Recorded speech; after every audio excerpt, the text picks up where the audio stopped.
Hello everybody, I'm Richard Holdener. Thanks for joining me on another episode of Speed Secrets. Today we're working with the guys from Comp Cams. So right off the bat, you know there's going to be a cam test. And today, it's all about being single, as in single pattern cam.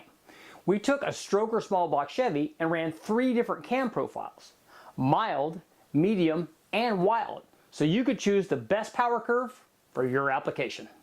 Before we could test the 3 single plane cams, we needed a test motor. Our 420-inch stroker featured an aftermarket block with a 4155 bore and 3/8 750 stroke. The stroker was topped with a set of Brodix aluminum 235 heads and a matching single plane intake. Because it was designed for boost, it had a low 8.5 to 1 compression. Well, the motor's up on the dyno with the smallest of the 3 cams.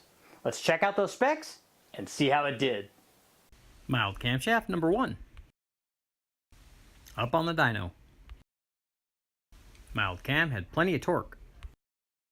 Equipped with the smallest of the 3 cams, our stroker produced 467 horsepower and 495 foot-pounds of torque.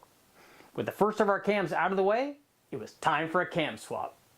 We removed the rockers and intake. Then the lifters. Next came the front cover, followed by the cam gear, including the cam button. Then we swapped the cams and lined up our timing gear. With camshaft number 2 in place, let's check out those specs and see how it did. Camshaft number 2. Even more power than the mild cam. Some good power gains. After the installation of our medium-sized camshaft number 2 in our 420-inch stroker, the power output jumped to 508 horsepower and 505 foot-pounds of torque. That's a gain of 41 horsepower over the milder cam, although there were trade-offs in torque below 4,000 RPM. Now that we've run the first of our 2 camshafts, let's check out the specs on camshaft number 3 and see how it did. Camshaft number 3.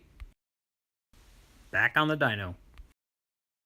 Equipped with the wildest of the 3 cams, the power output of our 420-inch stroker jumped to 534 horsepower and 501 foot-pounds of torque. That represented a gain of 67 horsepower over the mildest cam. But make sure you take a look at the entire power curve, because there's more to a camshaft than just peak power. Even more peak power.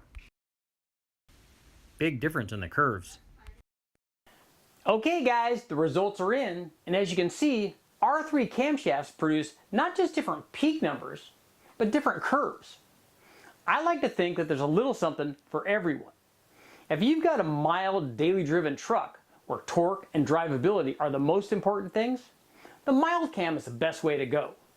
On the other hand, if you've got a drag race application and spend most of your time from 4,500 to 6,500, the wild cam's the way to go.